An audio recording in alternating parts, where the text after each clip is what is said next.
François Hollande, quel président comptez-vous être? Un président qui, d'abord, respecte les Français, qui les considère.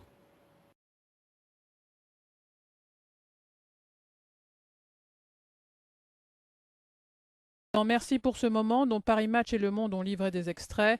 L'ex-première dame raconte les hauts et les bas de son ancien couple et semble aussi prendre sa revanche, plus de 7 mois après que leur rupture officielle a été précipitée par la révélation de la liaison du président avec Julie Gaillet. Elle indique que François Hollande s'est déshumanisé au fil de sa conquête du pouvoir et qu'il qualifiait les pauvres de sans dents. Le livre... Emmanuel Macron, le ministre de l'économie, a voulu prendre un exemple ce matin pour parler du chômage. Résultat, un dérapage. C'est sur les salariés soi-disant illettrés de GAD. Écoutez le ministre et une première réaction syndicale. Dans les sociétés qui me sont données sur les dossiers que j'ai, il y a la société GAD.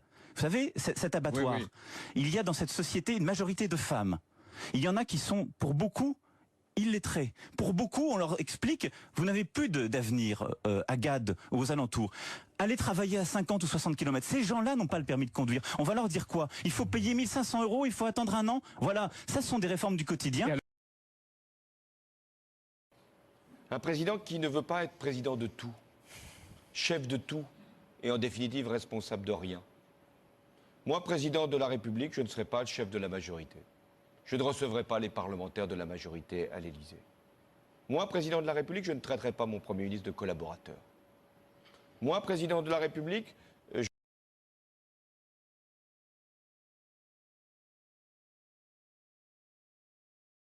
Moi, président de la République, je ferai en sorte que mon comportement soit à chaque instant exemplaire.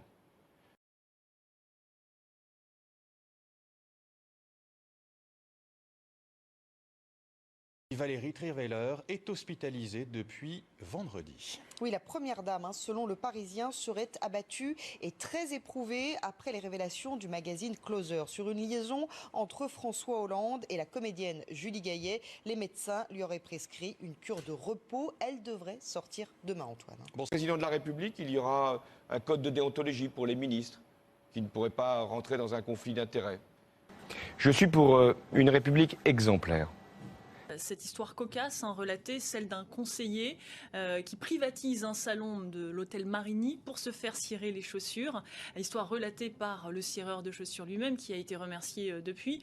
Mais effectivement, le plus grave est ailleurs, puisque selon Mediapart, Aquilino Morel est accusé d'avoir travaillé en cachette pour des laboratoires pharmaceutiques, y compris au moment où il était censé les contrôler au sein de l'Institut général des affaires sociales. Toutes ces entreprises qui postulaient étaient écartées par la région qui leur préférait deux sociétés, effectivement, dirigées par le frère et des neveux de Kader Arif, le ministre délégué aux anciens combattants. Ce que vous nous décrivez là peut s'apparenter à du favoritisme. Et je n'ai pas, monsieur le député, je n'ai jamais eu de compte à l'étranger.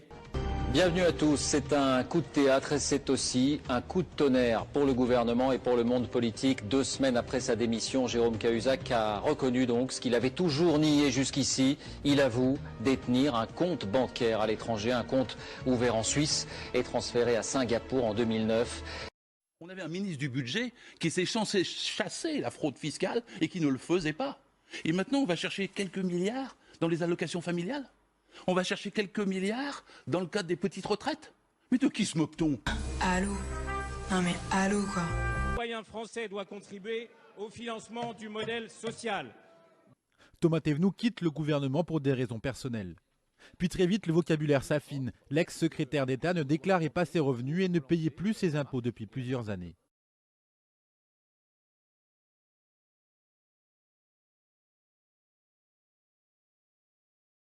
Thomas Thévenoud reste donc député. Moi, président de la République, les ministres ne pourront pas cumuler leurs fonctions avec un mandat local, parce que je considère qu'ils devraient se consacrer pleinement à leurs tâches.